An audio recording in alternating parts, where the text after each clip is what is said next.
All right, so to begin this, it says take some time to discuss the previous week's challenges. Did you have any wins from this last week? Did you have any struggles? And what did God reveal to you during your challenges this week? I had a win. You had a win? Yeah, I had what I call a slap in the face win. A slap in the face win? Yeah, I had the book open and I'm doing the book.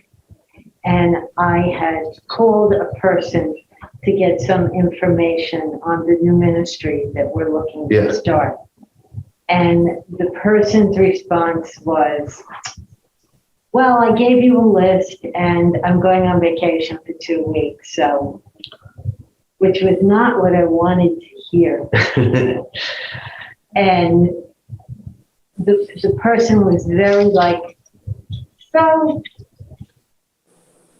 and right here staring me in the face is, thou shalt not be judgmental. I mean, I no sooner wrote the word judgmental on the stone when the phone call came in. So, and like I was telling Carol, I said, sometimes God's got to like slap me across the face to kind of get my attention. Yeah. So what I learned is if I stop and think about what I'm doing, then it's easier to stop the judging. Oh, okay. You know, like it comes automatically. You have to stop and say, whoop, wait a minute. Yeah. Wait a minute. Interesting. That's good. Like, anyone else?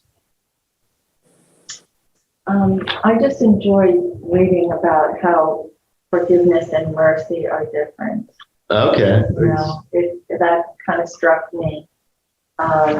Are you able to explain some of that a little bit? Why it hit you? You don't have to. But.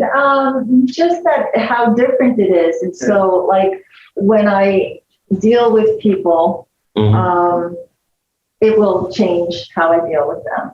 Okay. Because I think in the first meeting we talked about how, you know, you forgive people, but, you know, you can't forget what they did. You know, like it's hard to forget because you kind of protect, like for me, I'm kind of protecting myself from future hurt. Yeah. You know?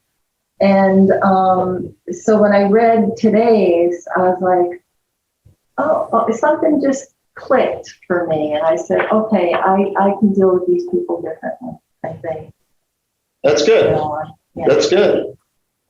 I've had a few conversations this week with people, but one that called me and they said that they've struggled with their sister for a long time, and they said I was able to give that up this week, and I like the way they worded that. Like they're able to give that up. Like that was. So sometimes our forgiveness comes with an ultimatum from, you know, type of thing, like you need to forgive me too, type of thing. And the way that you could tell that's not how they were putting it. Or they have to say they're sorry. You know, yeah.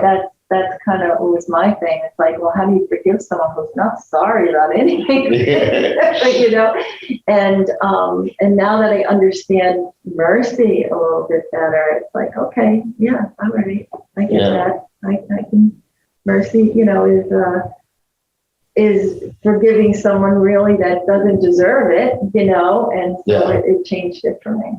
That was a good change. Good. When the book was discussing the fact that we tend to expect revenge, that the programs that you might mention, you know, like the Count of Monte Cristo, you know, I never looked at that and said, he's, you know, that negative. Oh yeah, it's good that it worked out this way, you know. And I never really realized that we tend to be even more judgmental as a society than I actually considered before. But, you know, we never looked at that movie and said, oh, he shouldn't have done that. They're all rooting for him. Yeah, it's like, get them now. Yeah. Well, that's why people like Keanu Reeves have some new movies Free Guy? Which one? Is it Free Guy? No, not Free Guy. The one where he's like just going around shooting everybody. The guy from the Matrix. Is it, John Wick? Oh. John Wick movies. There's 3 of them now. The John Wick I movies. haven't seen them, but I know. But they're like, the kind of joke with them is like, you don't want to mess with Keanu Reeves' dog. And like, I think that kind of, Yeah. but it's what pushes him over the edge. And like, and we just kind of gloriously celebrate it and him just destroying everybody. And the Equalizer does the thing. Yeah, the Equalizer, right? All this kind of glorification of it. Yeah. Yeah, that was an interesting point. Like I helped me get there. That's funny. The one thing that really jumped out at me was with the Matthew 1:7, 1-5. Do not judge, or you too will be judged. And I wrote on the one thing here with it myself: judge not, lest ye be judge not, lest ye be judged. I put in parentheses, I know I'm not perfect. Yeah. You know. Yeah. It's something that I've always sat back with, you know, when something happened or anything like that, and your temper starts to go up, and all of a sudden the little man behind me and says, "Remember." Yeah. Can you make it bigger if you put the black button? One of the things that hit Better. that hit one of the things that really affected me, and this is a while ago, and I've said it before, but I think it pertains to all of this, is I had a professor in college say, seldom is the issue. And when people come and they are just yelling and angry, and my favorite way to explain it is, if you accidentally bump someone's shopping cart with your shopping cart in the aisle at Publix, and they just explode on you, they're not exploding on you. You know, they had a bad day at work, or their kids being a something, you know, like that's, and that allowed me to be like, okay, I can allow people to be upset at me, you know, like that's, you know, I might be the cause of why some people are upset, but like and I was like, okay, like I don't have to fix this, you know. You're the recipient. Yeah, I'm the recipient. And that really showed me that a lot of people's anger comes from other places than what's right in front of them. What's right in front of them is just it doesn't really matter, so they can be angry at. And so that's when I realized that, I think it's kind of lightly connected to forgiving here. Yeah, everybody does. Raymond did a whole thing on that where, you know, they were mad at each other, and it's not about the butter dish. You know? Yeah, it's not about the butter dish. Whatever it was. Yeah. It's not about it's the butter. never about the butter dish. Yeah, exactly. Well, that's good. I'm amazed. You know, when we're rolling this thing out, we're just not sure how people will take it, you know, how people will, you know, all these things. But I've been encouraged, you know, this week a lot by, you know, multiple people are talking, like they're actually like giving things up, and like reading things multiple times, and all. I'm like, oh, that's good. That's good. I'm glad. I'm really glad. You know, like that's what I want. I want people to be okay with being forgiven, because I think if we can realize we're forgiven, usually forgiveness for others can begin. You know, it's when we realize that we can't. So the next thing is, have you ever thought about how you could get someone back? Ever imagine having the perfect comeback line? Why does it feel so good feel that way. Always looking for a perfect comeback. Always looking for one. I know. It's always in the showers when the perfect comeback comes. Yeah. Yeah. Like it does a lot of good. Yeah, exactly. Just ruminate on it. Well, that's probably the best way. No, it is different. I have the other problem. I think of the comeback at the time. Oh, yeah. So I have to, and I have to not say what. So I have to restrain myself from saying when I'm angry. Yeah. What? Yeah. Yeah. But Thank you, Tricia. I'm just like that. what was that? I said, I'm just like that. I have to restrain my mouth. I want to put tape over it once in a while. Yes. Yep. Yeah, it's I replay a lot of conversations that I've had, and just I don't know why I do. It's probably because I have some like severe mental things going on, but like that's and just kind of constantly replaying. It's like, well, how could I have said this better or something like that? I probably say to myself that it's mental health, but it's not.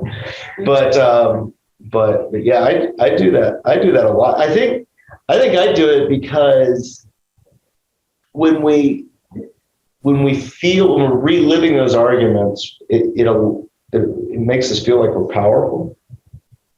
Like when we're reliving, like we have power over the situation, and we can kind of hold it over someone else. I think anger is a lot of times that if I can stay angry at you, then I can hold something over your head and have power over you. Like that's at least that's how we feel. That's not the reality of the situation. That's how it makes us feel. That's what I think. I don't know. I always feel better when I let it go. Oh yeah. Because you're obsessing and you're in your head too much, and then if you can just let it go, it's freeing. Yeah.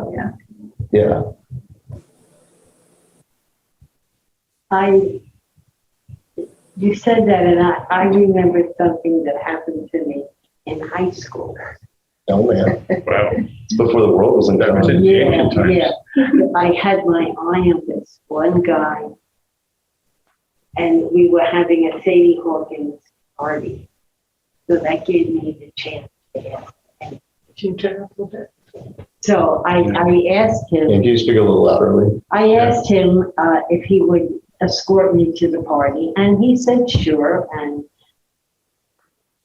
the time came, and he didn't show. And I was, my mother said, go to the party anyway, which I did. And she was right, because I went there and I was the martyr. I got stood up and everybody was nice to me. But one day in school, boy, I was. And he approached me to talk to me, and I was like, don't even get within 10 feet of me. And I carried this all through high school. And my senior year in high school, I was on the Thespians, and so was he. And one of the other girls Patty was the peacemaker of the group. And Patty said to me, why don't you talk to him? I've seen him try. This poor guy was still trying to apologize 4 years later. And she turned around and she said, what's the reason? And I told her. She said, oh, no, this is no good. She said, this has got to be cleared up. And she literally called him over, and she called me over, and she said, talk it out. My maiden name at the time, my surname was Vile. It was spelled D-Y-L. He looked for the house. He lost my phone number, and he kept booking up B-I-L-E in the phone book. So we both had a good laugh over it. But it was something that afterward I said, geez, I hung this guy for 4 years. If I had given him a chance, maybe we would have dated. Maybe this guy was supposed to be my husband. And Sure makes Gene feel good. Yeah,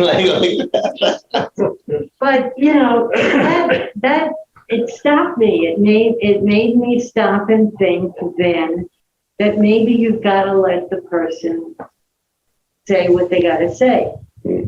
I probably still would have been angry. Yeah. But at least, I learned, let him say what he's got to say. That's good. That's good. All right, so we'll move on to the video now. And so let me share the old screen.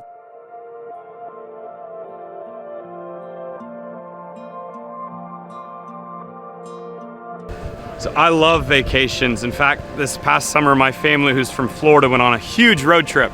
And we stopped in Ohio at this water park that had some really amazing looking water slides. And my kids were so pumped. And so I look up at my 9-year-old son, Nathan, and he goes down the water slide and he comes up out of the water and it's just pure bliss and excitement and happiness. And I look up thinking I'm gonna see the same thing from Brady, but rather I see him turn around, put his head down, dejected, and walk down the stairs. And I said, Brady, what's up? What happened? And he said, you have to be 48 inches to ride the water slide. My son Brady is literally 47 plus inches at this time. He's from Florida. He knows how to swim. And so I said, Brady, this isn't right. Why don't you go to that slide over there? Same rules. Surely that lifeguard's not going to be as strict as the last one. And so he does. And the same thing happens. And at this point, I huddle my boys together and I say, okay, kids, here's what we're going to do. We're getting that Brady, that son of mine, on that water slide if it's the last thing we have to do. And here's what we're gonna do. Brady, I want you to go up. I want you to stand tall this time. I want you to kind of stand on your tippy toes, right? And puff your chest up and look up a little bit because you gotta be confident when you're in these things. And so sure enough, the plan works to perfection. I taught my kids how to lie. And Brady goes down the water slide. And once you go down it once, you go down it every time. Some of you might be judging me right now, thinking, how could you let your son get on that slide? Why would you ever teach your kids how to lie? But I bet in the room right now, I'm talking to a husband and wife duo that you probably went to a restaurant and ordered one drink and yet both of you have drunk from it. I bet there's someone in the room that might have even snuck some candy or a snack into the movie theater. And possibly even as a kid, you were sneaking into places that you know you shouldn't have been in. All of us have relaxed God's commands. All of us have shaded his truth for our favor. In fact, every single one of us has failed. And as we're talking this week a lot about sin and forgiveness, I bet that there's many of you right now that can think back to something that you said, something that you thought, something that you've done that even still today you are utterly ashamed of. So as we enter into days 13 through 19 of the Red Letter Challenge, we're going to be introduced to the second principle that Jesus calls, commands, and asks his followers to put into practice. And it's a huge one. It's a foundational one. It's this theme of forgiveness. Jesus talks a lot about forgiveness. He talks about how to receive God's forgiveness, and he talks about how we as his followers are to give away his forgiveness to others. But what's crazy is when I've asked people, which one do you struggle with more? Do you struggle more with receiving God's forgiveness for yourself or forgiving other people? More than 90% of people struggle more with receiving God's forgiveness for themselves. And the truth in that is this: you cannot be a really forgiving person unless you have been forgiven by God. And after all that Jesus has done for us, we as his followers, we know what he's saved us from. We know what he's forgiven us from. And so we want to be the greatest forgivers that we can be to show people what the forgiveness of Jesus looks like in their life. Every time I fly, I'm always a little bit concerned when the flight attendant goes through the list of safety precautions. Like, I realize there's a risk when I fly. Just like I know there's a risk every time I get in my car, but I don't remind myself of that every time. And so they'll go through their spiel and they'll have you take out the emergency card in your front seat and talk about all the flotation devices and everything like that. And I'll watch them with the people in the emergency exit rows, make sure they're okay. One of the things I've noticed as a parent is they'll walk down the aisles and they'll stop if you're traveling with a child and they'll say, hey, in the case of loss in cabin pressure, make sure you put the oxygen mask on yourself first and then put it on your child. And that always felt weird to me, especially in our culture where we bow down at the altar of our kids and we'll do anything to serve our kids and whatever they need. And so it feels weird when the flight attendant says to me as the adult, you got to take care of yourself first before you can take care of your kid. Turns out there's good reason for it. When you're flying at such a high altitude and something bad happens, you can actually lose your consciousness in less than 1 minute. And symptoms start coming like nausea and vomiting and blurriness and tunnel vision. And this disease called hypoxia, which is a deficiency in the amount of oxygen your brain has, comes in, and your capacity to do simple things deteriorates.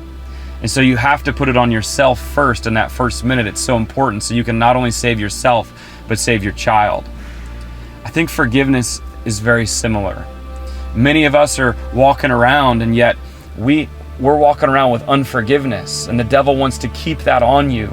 But you really won't be a forgiving person until you first have received what God has given to you. Until you put that mask on, that mask of forgiveness that God has given to you, then you can give it away to others. The enemy's going to want to come, and he's going to want to keep you in a state of unforgiveness as long as he possibly can. He's going to want you to have shame and guilt and baggage and want you to stay in that forever. But you don't have to any longer. God declares to you today that you can break free. He's done everything you need to break free. Jesus Christ has already paid the price for your sins, and there is no sin that is too big or too extreme that God did not already die for. It is done. And God invites you to break free and receive his forgiveness today. Because once you've broken free, you can help others break free. Once you've been forgiven, you can give forgiveness to others. And once you've been rescued, you can join God in his mission to rescue others.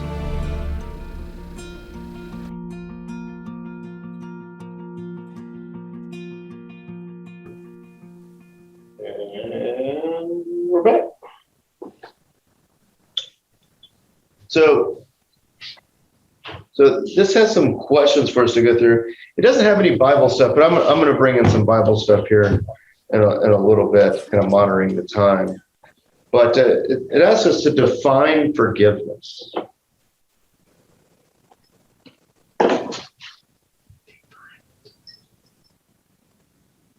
Anyone have a definition for forgiveness? I can read the one. Not holding a wrong done to you against the other person. Not holding a wrong. Okay. Yeah. Yeah.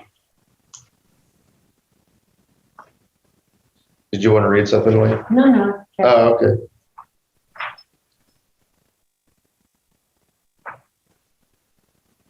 How is forgiveness different from excusing what people have done or just avoiding what people have done? Say it again. How is forgiveness different from excusing what people have done or just avoiding what people have done? Well, with forgiveness, you are acknowledging that the person did something, not making an excuse for them. You're acknowledging it? Yeah, you're saying, okay, the person did this. Yeah. I can make myself miserable over it, or I can let it go. Yeah. That's something over the last, 3-4 years that I've been really thinking a lot about is like, it's healthy to realize the reality of the situation. That a lot of times we put ourselves into a fantasy world that doesn't exist, and I think that's connected to kind of what we're talking about here. And forgiveness allows the reality of the situation to watch over us, and then we can finally deal with it. Yeah. That's how I've seen it.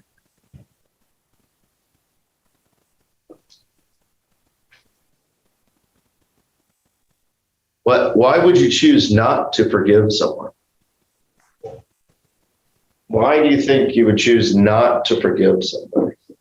Because our sinful nature wants to hold on to the grudge. Hold on to a grudge? Why do you think we hold on to those grudges? Like what do we get? What's our sinful nature? It's the devil at work. The devil at work?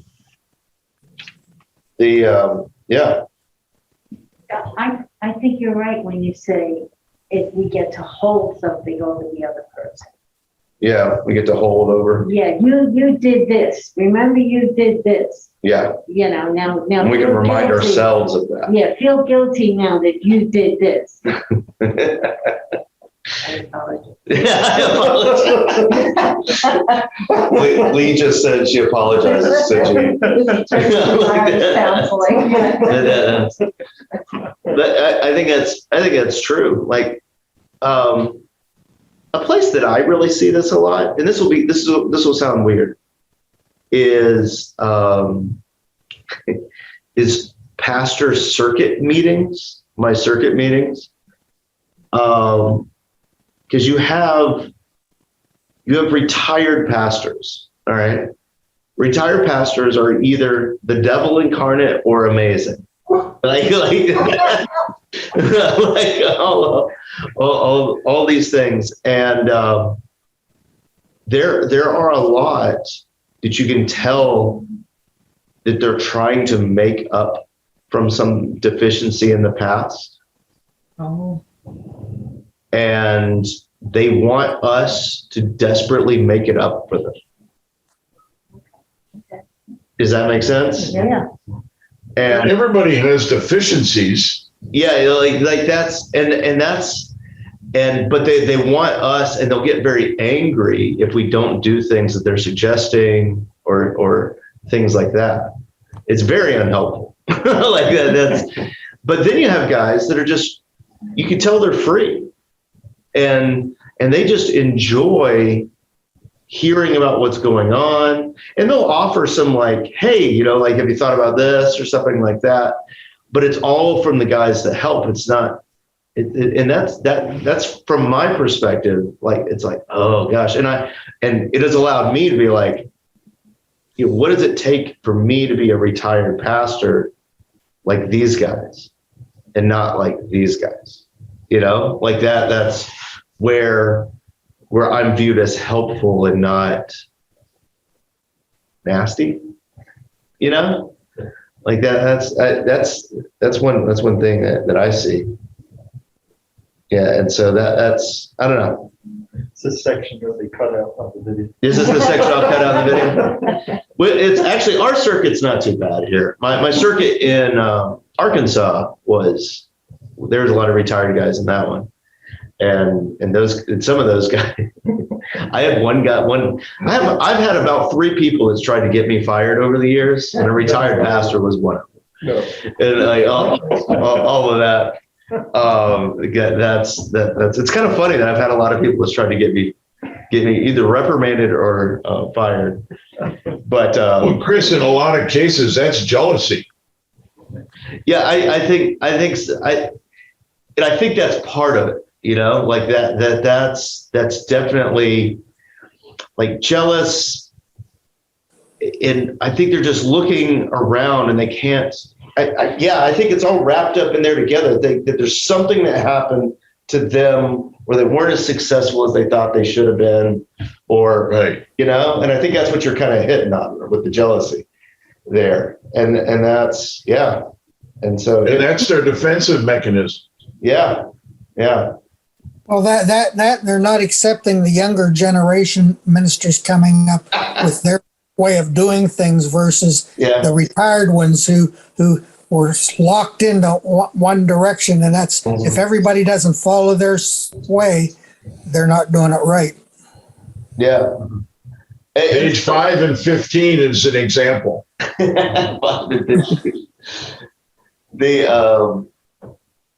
So like, and the reason why I just brought that up is it's interesting to see that, and it's interesting to hear my friends that are having to deal with that, and I think it just comes up from not living in the reality of the situation that we're in right now, and I think, like, to go back to Phil's word jealous, because I think that's actually a good word and connected to forgiving, that we can be. Jealousy really forces us to live outside of the reality of what's going on. And I guess we're kind of going back to being a little bit there, but that it forced us to be somewhere else. And But on yeah, go ahead. but on the opposite side of that, we have to look at how pastoral work was done years ago as opposed to how it is Right. now. In Florida, I think, we've been to a lot of different churches just recently, and how they set up a service, how they do their preaching. And these are not old pastors, these are young pastors, but they have gotten a different viewpoint from whoever was with them, guiding them on their pastoral life. Right, from their mentors or trainers. I mean, it's still Lutheran Church Missouri Synod. But it's a whole different, But when you go into the church, even the whole atmosphere is Yeah. different. Yeah. It's not anti-Christ or anything like that. I just mean that, I think you can see the influence of older people on the younger pastors that we've seen. Do you agree, Phil? yeah, And I, not that it's good or bad, it's a different thing. They accepted more of the old teachings and the old way of doing things, which is not necessarily good or bad. It's just different. Yeah. Missouri Synod up north here is completely different than Missouri Synod down in Florida. Exactly. That's the point I guess I'm making. well, a lot of that is I think the reasoning is because you have a lot of staunch European Lutherans that have been trained that way in the North, and that's where they live. Pennsylvania and Michigan, Ohio, Wisconsin, Minnesota. Those folks are, set in their ways, and that's what people like. And so these pastors that are trained by the older pastors, a lot of that rubs off, and as they gain popularity, they start to change things a little bit to please them, but still keep the congregation happy. Yeah. There's a bunch going on into that. Let's see here. Did we get to the why would you choose not to forgive someone? That's what, you were talking about that, I think. But Yeah. for me, it's because I know this person that I need to forgive her behavior is repetitive. Mm. And it's very hard to forgive someone, like I said before, who is not sorry. Yeah. It's just very difficult. It's a repetitive behavior. And, I say in my heart, I forgive them, but I don't want to be around them. That way I don't have to cut off my hand, right? Yeah. But it's difficult when it's a repetitive behavior. Yeah, that is. And that's a good example. Of Yeah, in repetitive behavior. situations like that, we tend to just avoid. Yes, Yeah. I do. Mhm. Yeah, that's what I do. I feel like I'm a bad, like she brings out the worst in me, so I don't want to be around her. She triggers things. Yeah, it's a challenge. Yeah. Yeah, that's why we avoid the person, because we know it's going to be a challenge. The minute they open their mouth, it's like, here we go again. And our experience with North versus the South, I would say, is almost the opposite of what you were saying. We went to a church that was associated with Concordia, New York, Okay. and they just closed. Yeah. And the reason I worked there for 6 years. Yeah. So I think the reason that they had to close their doors was because they were becoming too secular. Mm. They were moving away from the gospel. Mm. And the church that we attended, is very connected to that. So we're not sure what's going to happen with that church. Yeah. It wasn't that they were diehard, the old ways. It was they went too far to, I don't know what. That church. When was the last time you were there? You were there, or when you guys were how many years ago? 4. Okay, that's not. man, I don't even know his real name. Ozzy, is that church? No, okay. I have a guy I graduated seminary with. I have a lot of respect for, who's in Brooklyn. Brooklyn, no, this is in Westchester. Yeah, Brooklyn. Yeah, okay, yeah, Bronx. Bronx, yeah. Bronxville. He's in Bronx. I was getting my B words mixed up. Yeah. And so that's, but yeah, it's, so this is an interesting question. Like, who is your unforgiveness hurting? You or the person who hurt you? Yourself. Yeah, yourself, I think. All day long. Yeah. Yeah. All day long. Yeah. And A lot of times, I think the person that that is the offender does not realize, and then you carry that, like Lee was saying, the grudge. It's a cancer. It grows. It continues. So, yeah, it's interesting being, kind of helping people guide through these parts of their lives, because you'll get someone who all of a sudden the spirit will kind of hit them, and they're like, oh my goodness, like I've got this thing that happened in my life back then, and I need to let this person know that I forgive them and stuff like that. And I'm always like, no, like that's that's like, you don't want to make old wounds bleed again. Right. Like that's, and like sometimes we have to be content with the forgiveness for ourselves in those situations. Yeah, I did Way of looking at it, yeah. hear somewhere they said reach out to that person, and I was like, okay, Yeah, no. like I think you can sometimes. I think you can but it depends. It depends. But that's, I think sometimes when we reach out, we're trying to, we may not. You're being judgmental because you're telling them they did something wrong. Yeah, you may be like, you're not actually giving it up. Yeah. Like that's, and so, and a lot of times I think for our own mental health and like the Christian principle of forgiveness is actually being able to let it go, and that's hard. That's a difficult thing. And because there's been a couple people here, they're like, oh, I need to go back and talk to that person. I'm like, I don't think you should. Like that. Like, I think you guys haven't talked about this in 30 years. Like that's it might come to fisticuffs if you bring it back up. And so, but that whole idea of who's your forgiveness hurting and your unforgiveness hurting, and I really like. I think the whole point of this chapter of this week is to realize that we are forgiven, that we can let it go towards God. And the Bible study that I kind of brought here is like Genesis 28. I don't know how much we're going to read of it, but there's so many stories of forgiveness throughout the Bible. But I think the story about Jacob and him fighting God is a good one, because that was a self-realization that Jacob was forgiven.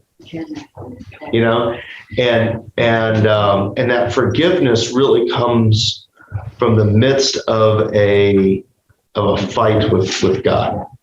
That's when that forgiveness is really seen. See, where is this?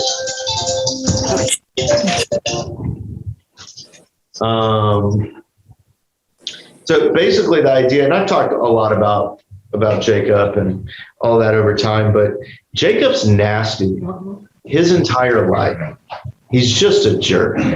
Like his entire life is just, he's a garbage person and just sneaky and conniving. And all that sneakiness and connivingness gets him to the point where he's got nowhere to go.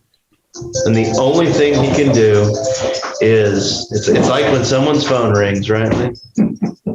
Her sister's in the hospital, so we'll be praying for her. But it's like when we, so he's got nowhere to go, and it's like he finally has to confront the sins of his past.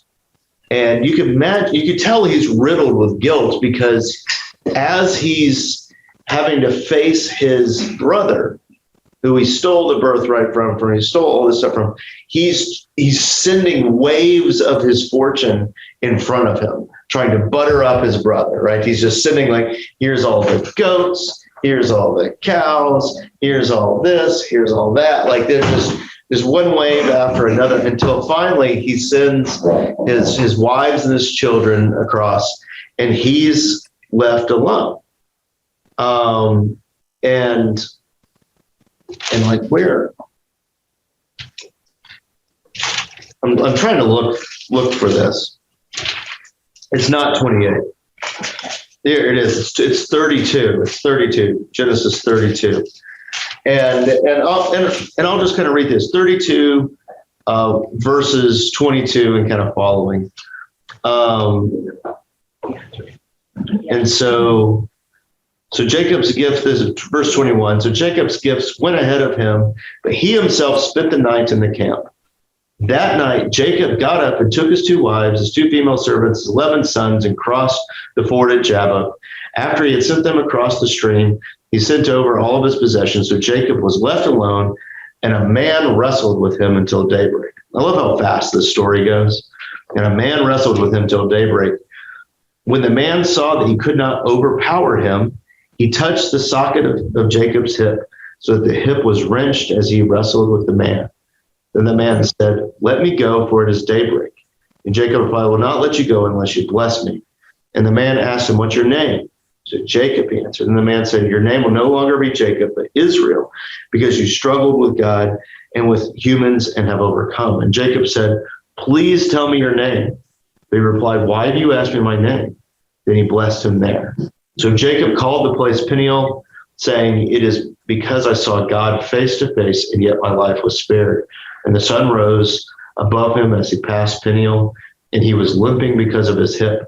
Therefore, to this day, the Israelites do not eat the tendon attached to the socket of the hip, because the socket of Jacob's hip was touched near the tendon. And as he goes from that point, after that wrestling, he goes to that point and he meets Esau. Esau runs out and greets Jacob. And what causes me to wonder if Jacob hadn't wrestled with God, would he have been able to let his brother embrace him? We'll never know. You don't know. But you can see that him walking away with the limp, him walking away with that wrestle, with getting all that vigor out. That's a bad word to use with the Bible, by the way. Vigor always means something else. But getting all of that, just disgustingness out, it seems like it seems like Jacob was finally able to be who he was. And he was able to greet his brother. And I think as we're talking about this with unforgiveness and all that stuff, I'm realizing that unforgiveness is what hurts us. And I think Jacob got a whole dose of forgiveness then. And that's connected then to the Joseph story after this, where Joseph's brothers were very nasty to him, threw him in the cistern and all those things. And he had a chance to get back at him, and he chose not to, like that's, and he could have gotten back at him and he could have caused them pain, but he wouldn't have felt any better from it, maybe for a day, Well, he actually did. Yeah. He actually did, because he he did test the goal in the youngest one's thing. Yeah. And it was sort of conniving. I mean, he wasn't, the halo was not up here yet. No. And that's what we see, when he sees his father and they bring his father back and all that. And you know, and he takes care of them. But like, he could have just killed him right there. He may have been wrestling too with his own feelings. Yeah. Exactly. Yeah. You know, that I I can't agree. do this, Mm-hmm. you know. And that's what I love about these stories, is that all these stories are dirty. No one just does the right thing the whole time. They're human. Yeah, exactly. And that's why we still read them. We live in a sinful world. Yeah, exactly. Let's see. The next question is has anyone ever wronged you more than you wronged God? No. Mm. And that's Good question. yeah. No. And is the way God forgives us different from the way we forgive others? Yeah. I'm sure it is. Yes, totally. Yeah. So now, what do you mean by that? It's asking us to explain. So, is the way God forgives us different than the way we forgive others? And why are you answering the way that you are? Because it flows automatically from God. It's his nature. It's his nature. Yeah, with us, we have to practice it. Okay. Our initial reaction is not to forgive. Mm.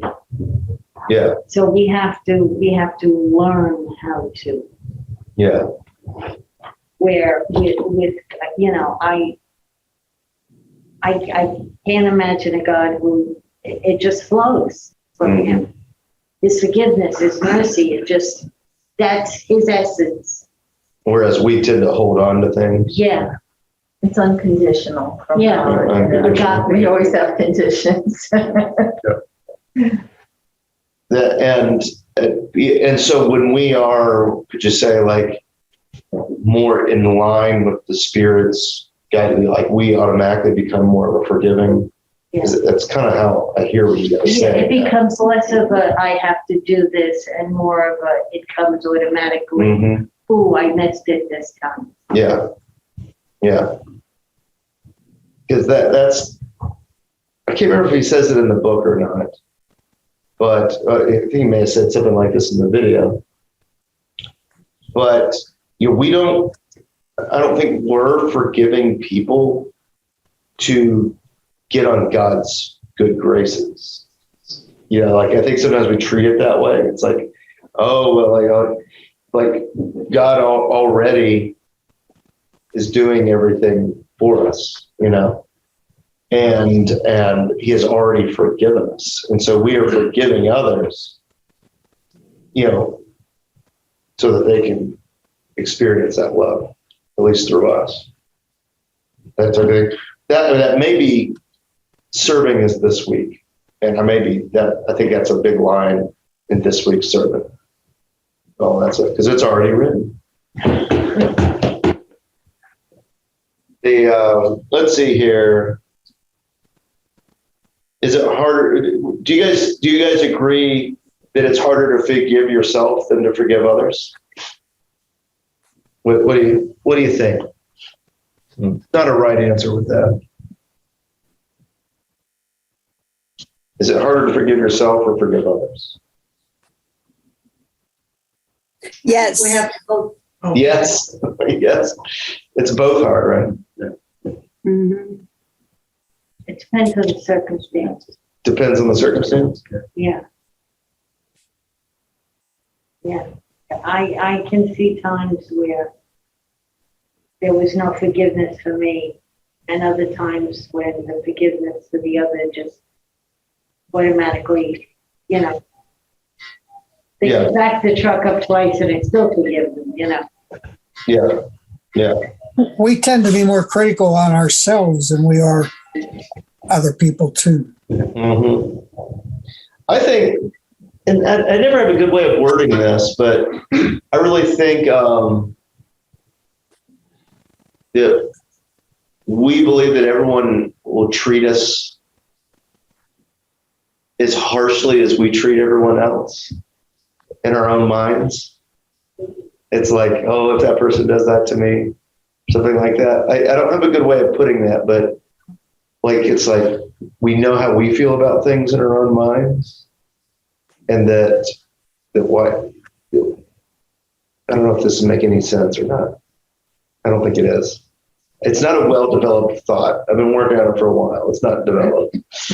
But it's how we look at people around us, and if we're able to forgive ourselves, then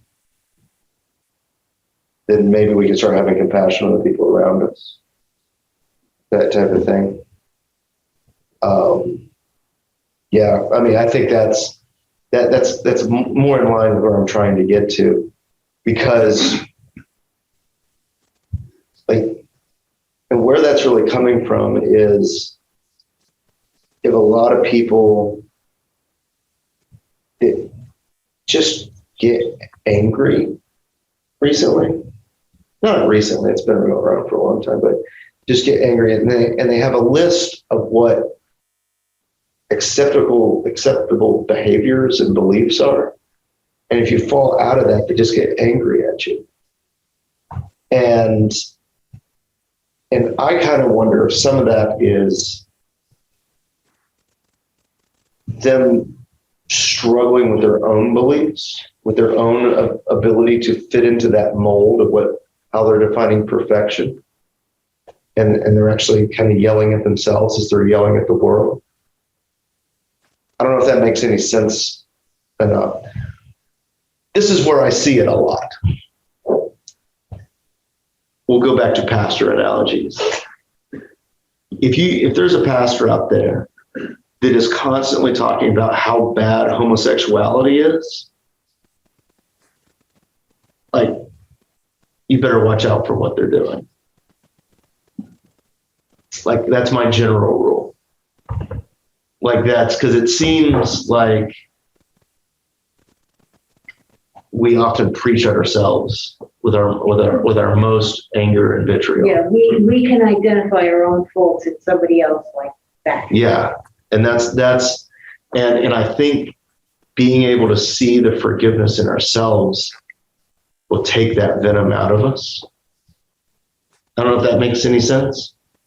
And that's what's so hard is really when you're really passionate about something, and you can bring that passion of God to ourselves. You know, it's easy for God to fix other people. You know, like that's the kind of, I don't know if that makes any sense at all, but that's eventually we got kind of there. So yeah, we've kind of talked about all these others. This one has like ranking yourself. Are you very poor at forgiveness? I'm not going to do that in this group. That's because I don't feel like we have here. So do we have any prayer requests in the group and all that? I know we talked about Susan and Pat and then keeping the Vanderlips in our prayers. That's the yeah. So we can remember them. Is there anybody else? If you could add Yes, our daughter just had gallbladder surgery, and she still is struggling with that. And then our granddaughter had major dental work. Major dental work. Yeah. My sister Allison. Yeah. Yeah, she's back in the hospital, and we don't know yet what it is. Oh, okay. That's always it. So let's put Midge in there. Next week she goes for an MRI, and then she has a nerve test that she has to do in her arm, And more surgery. and possibly more surgery. So you can do the MRI with all that metal floating around inside you, Midge? Yeah, they test it. Even her pacemaker won't hurt them, I guess. It took them 4 days to figure that out. Yeah. I was just going to say everybody in the path of Ida. Oh, yeah. Because, we have relatives in New Jersey, and it's not good up there. Yeah, they got hit bad up in the junction. Yeah. MRI, I see. Yeah, but not at noon. No. Yes. All right. So we'll so the closing prayer that he has here is to forgive is to set a prisoner free and discover that prisoner was you. is kind of our prayer for today. So let us say a prayer as we close. Lord, we thank you that you've forgiven us all of our sins. And Lord, help us to see that we are the prisoner to all those sins ourselves. Lord, and give us freedom from all of that, that we may take that freedom and give it to all those people around us. Lord, soften our spirits that we may see forgiveness for ourselves that comes directly from you. And Lord, for all the needs of health and the people that are on our hearts and minds, we ask that you please be with them all, put your healing hand of protection over them, that they would come out of the hospital or whatever situation quickly. And Lord, keep everyone safe that's in the paths of all these storms. And Lord, give them eyes to see where the people that are helping, that they can quickly get back onto their feet again. Lord, we ask all this in your loving name. Amen.